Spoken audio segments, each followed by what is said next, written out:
I'm Kelly. John, and I met right after I finished college.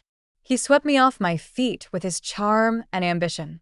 Before I knew it, we were married and living in the apartment he bought before our wedding.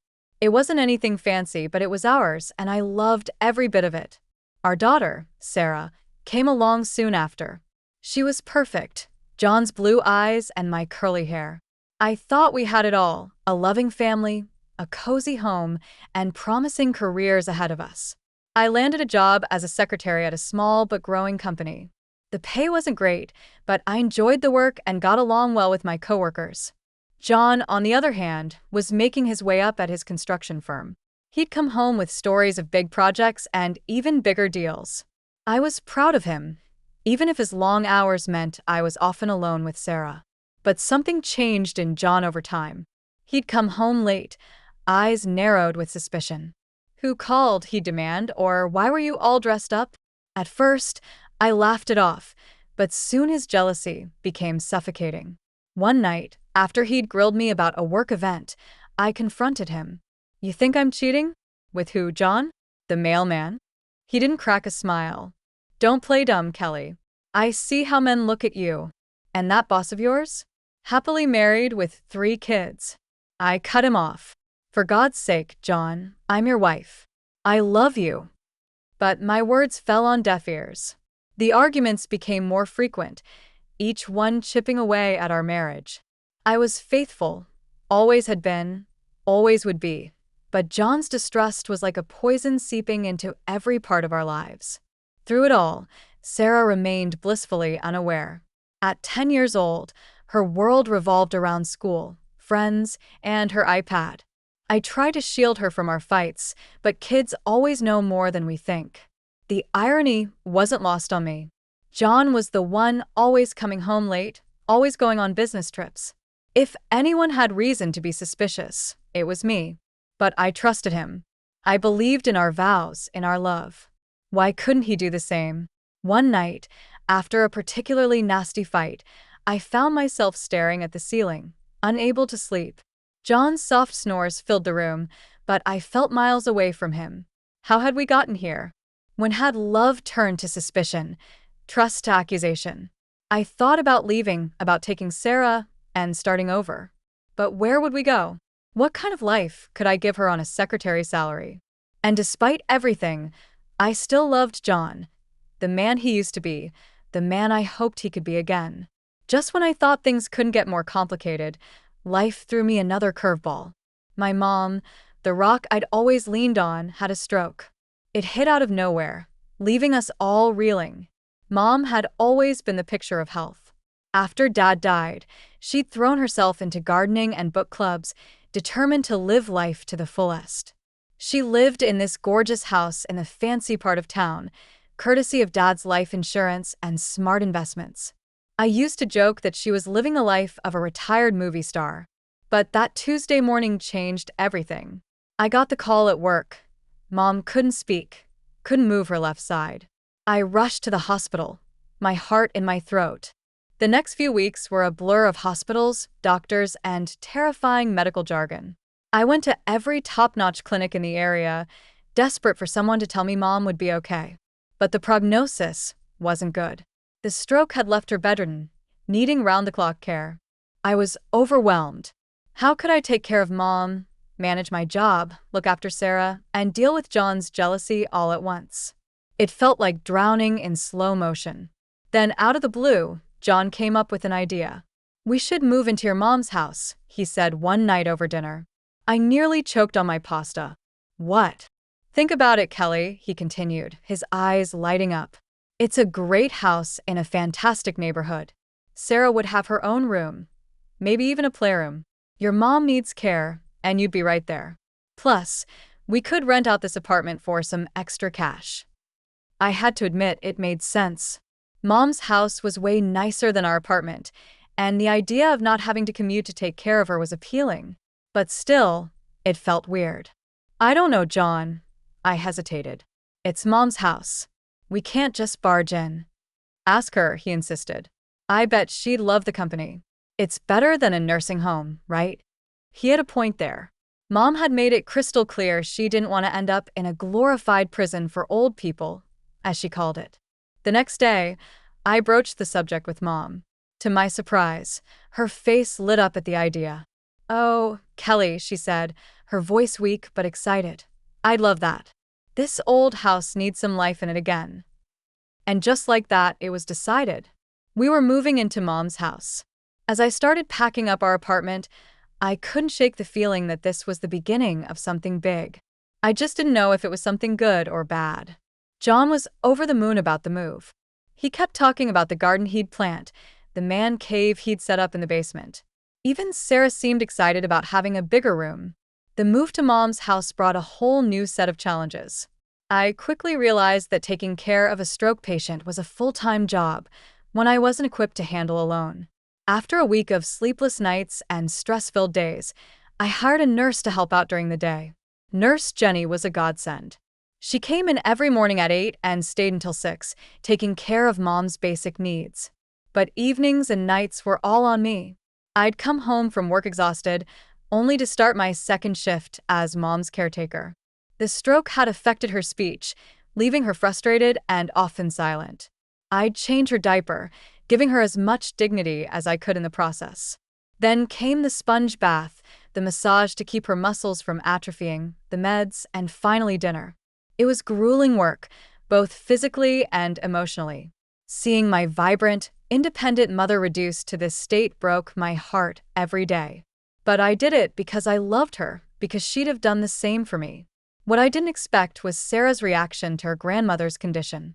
At 11, I thought she'd be old enough to understand, to help even.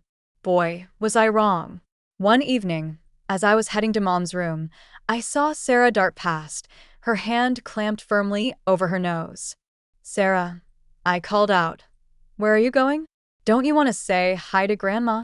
She shook her head violently. "No way. It smells gross in there." I was shocked. "Sarah, that's not a nice thing to say. Grandma needs our help and support right now." "I don't care," she spat back. "She's disgusting. I'm not going near her." Before I could respond, she stormed off to her room, slamming the door behind her. I stood there, stunned and hurt. Where had my sweet little girl gone? I turned to John for support but found none. "Not my problem," he'd say whenever I asked for help with Mom. I didn't sign up for this. It stung, but I couldn't entirely blame him. He hadn't signed up for this. None of us had. Still, I couldn't help but feel resentful as I watched him play video games with Sarah or take her out for ice cream while I was elbow deep in adult diapers and medication schedules. The one silver lining was seeing how close John and Sarah had become. They'd always had a good relationship, but now it seemed stronger than ever. I'd hear them laughing together in the living room or see them huddled over Sarah's homework at the kitchen table. It warmed my heart, even as it made me feel more isolated. 2 years flew by in a blur of bedpans, medications, and stolen moments of sleep. Mom's condition had stabilized, but she still needed constant care. I was exhausted, but I'd found a rhythm. Then, one ordinary Tuesday, everything fell apart. The phone rang while I was changing Mom's sheets. It was Mrs. Peterson, our old neighbor from the apartment complex. "Kelly, dear," she said, her voice dripping with concern, "I thought you should know. I've been seeing John around quite a bit with company. Young women. Different ones, always very pretty." I thanked her and hung up, my mind reeling. That night, I confronted John. "Oh, those are just potential tenants," he said smoothly. "I'm showing them the apartment." I wanted to believe him. I really did. But doubt had taken root, and it grew like a weed. A week later, I found the lipstick stain. It was on the collar of his white shirt, a perfect crimson kiss. My hand shook as I held it up to the light, trying to convince myself it was just a pen mark or a food stain. But I knew better. I waited until his next business trip to make my move. With trembling hands, I unlocked the door to our old apartment. The sounds coming from the bedroom confirmed my worst fears before I even opened the door. There was John, in our bed, with a woman I'd never seen before. They scrambled to cover themselves, but the damage was done. "Kelly," John exclaimed, not even having the decency to look ashamed. "What are you doing?" His words cut deeper than any knife. Without a word, I turned and left, my mind already racing toward what I needed to do next. The divorce proceedings were ugly. John fought me every step of the way, but in the end, we stood before a judge, dividing up our life together like it was nothing more than assets on a balance sheet. Then came the hardest part: custody of Sarah. At 12, she was old enough to have a say, and her choice broke my heart. "I want to live with Dad," she declared, her voice steady. "I don't want to be around Grandma anymore. It's gross and depressing, and Mom's always trying to make me help." The judge nodded sympathetically. He took into account John's higher income, the stability he could provide, and Sarah's clear preference. In the end, John was awarded primary custody. I was devastated, but I tried to focus on what was best for Sarah. John could give her opportunities one couldn't: private school, dance lessons, summer camps. We agreed on weekends and holidays for me, a schedule that looked so neat and tidy on paper but felt like a gaping wound in my heart. As I watched Sarah pack up her things, chatting excitedly about her new room at Dad's new place, I felt like I was losing everything. My marriage was over, my daughter was leaving, and I was left with a house that felt more like a hospital than a home.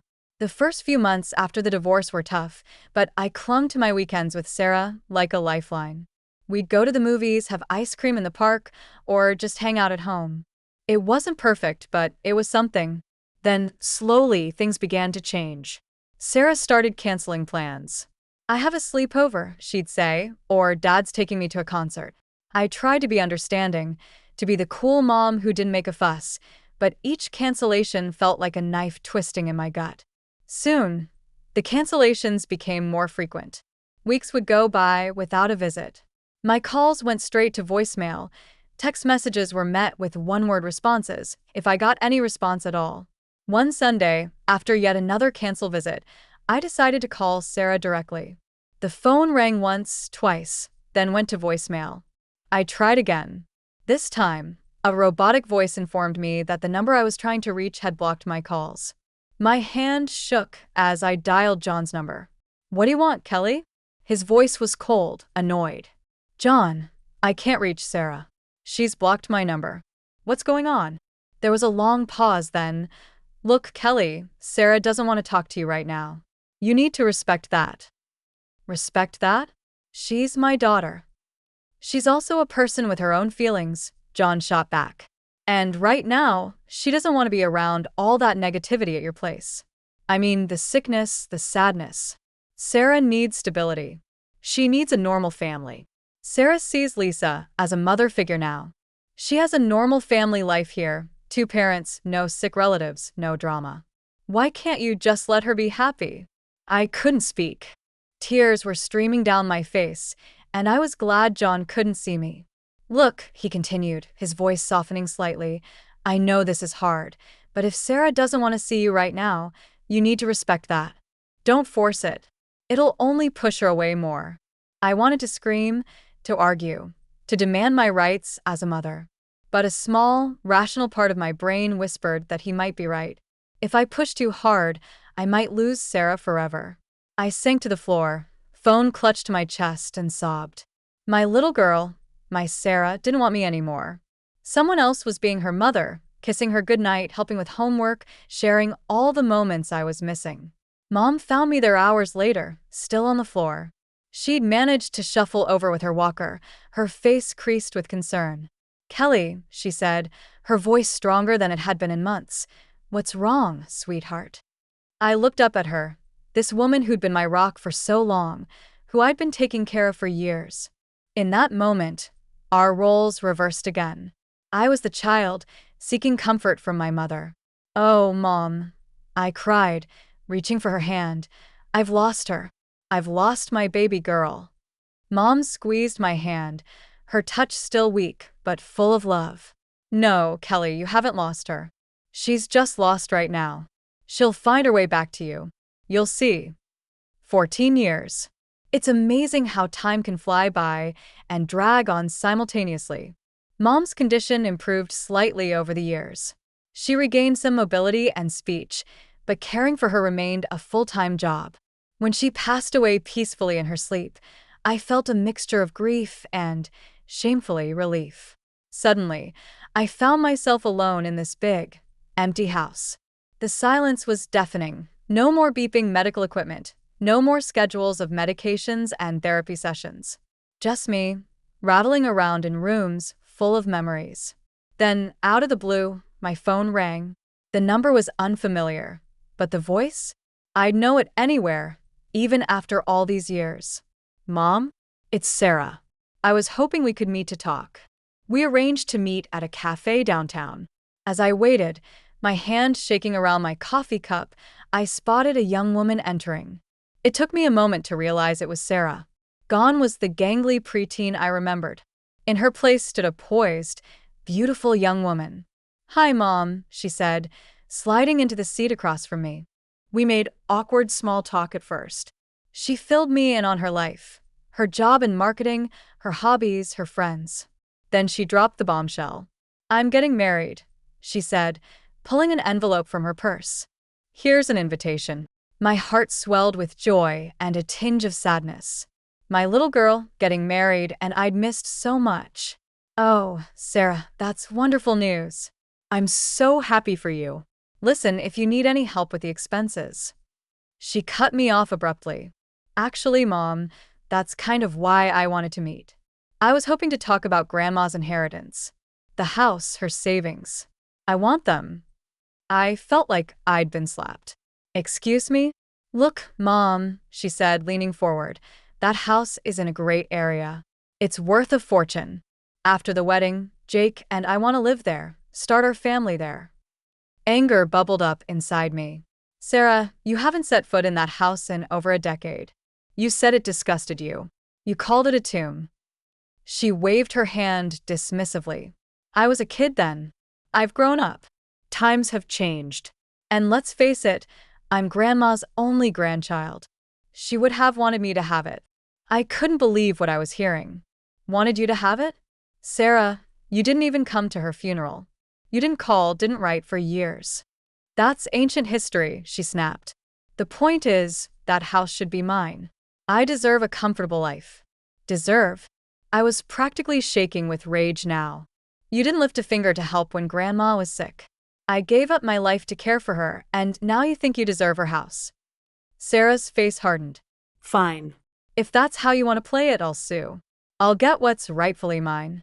She stood up abruptly, snatching the wedding invitation from the table. "You know what? Forget it. You're not invited to the wedding. I don't need your negativity there, and I don't need your permission to take what's mine." As she stormed out of the cafe, I sat there, stunned. The daughter I'd loved, missed, and longed for all these years was gone. In her place was this stranger, cold and greedy. The days following that disastrous cafe meeting passed in a haze. I alternated between rage, grief, and a numbing emptiness. But as the dust settled, I realized something surprising. I felt relieved. The weight of hoping for reconciliation, of longing for a relationship with Sarah, had lifted. In its place was a strange sort of peace. I didn't attend Sarah's wedding. I didn't send a gift or a card. Instead, I spent that day volunteering at a local animal shelter, finding comfort in the unconditional love of abandoned pets who needed care. It felt fitting, somehow. Curiosity got the better of me a few days later, and I found myself scrolling through Sarah's social media. There she was, radiant in white, smiling up at her new husband. For a moment, my heart clenched with the pain of what might have been. But then I saw it, a long, rambling post about her cruel mother who refused to attend her wedding, who withheld her rightful inheritance out of spite. I read it twice, marveling at the sheer audacity of her lies. Part of me wanted to comment, to set the record straight. But what would be the point? The people who mattered, the family who had seen me care for Mom all those years, knew the truth. As for everyone else, well, their opinions based on a stranger's social media post were hardly my concern. A week later, my cousin Jeannie called. "Kelly, I thought you should know," she said, her voice a mix of anger and concern. "Sarah's been talking about suing you for your mom's estate." I sighed, unsurprised. Let her try. That's just it, Jeannie continued. Apparently, she talked to a lawyer. He told her she doesn't have a leg to stand on. Your mom left everything to you, clear as day. I couldn't help but chuckle. Of course, Mom had taken care of that. She'd always been the practical one. Thanks for letting me know, Jeannie, I said. But honestly, I don't care what Sarah does anymore. She's made her choices. There was a pause on the other end of the line then. I'm proud of you, Kelly. After everything you've been through, you deserve some peace. As I hung up the phone, I looked around the house, Mom's house, now my house. Every corner held memories, some painful, some beautiful. But for the first time in years, I felt like I could breathe here. I walked to the window, looking out at the garden Mom had loved so much. It had gotten a bit overgrown in recent years, but I could see its potential. Maybe it was time to bring some life back to it. The garden was in full bloom when the call came. I'd spent the past few months throwing myself into its restoration, finding solace in the simple act of nurturing life. The roses Mom had loved so much were just starting to open, their scent filling the air as I pruned the bushes. My phone buzzed in my pocket. Unknown number. I almost didn't answer, but something made me press the green button. Hello? Mom, Sarah's voice, thick with tears. Mom, I need your help. I froze, pruning shears still in hand. Sarah, what's wrong? I'm pregnant, she sobbed, and we're struggling, Mom. I need money. You have to help me. You can't leave your grandchild without anything. I listened silently as she rambled on, her words becoming more frantic, more accusatory. You abandoned me, Mom. You never tried to contact me, never fought for me, and now you're going to abandon your grandchild too. Something inside me snapped, not with anger, but with a calm, unshakable resolve. Sarah, I said, my voice steady. That's enough. She fell silent, probably shocked that I'd interrupted her tirade. I never abandoned you.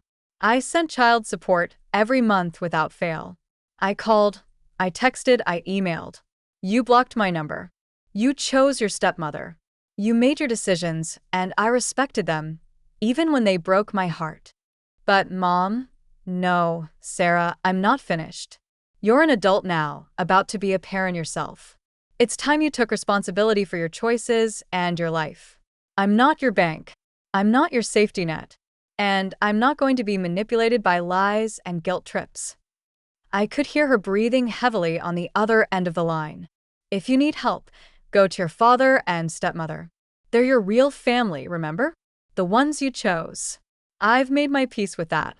Now you need to make peace with the consequences of your choices. You can't do this, Sarah cried. I'm your daughter. Yes, you are, I said, my voice softening slightly. And I'll always love the little girl you were. But I don't know the woman you've become, and I don't think I want to. I took a deep breath. Goodbye, Sarah. I wish you and your child well, but please don't contact me again. I ended the call before she could respond, my hand shaking slightly as I lowered the phone. For a moment, I stood there in the garden, surrounded by the blooming life I'd nurtured, feeling the weight of what had just happened.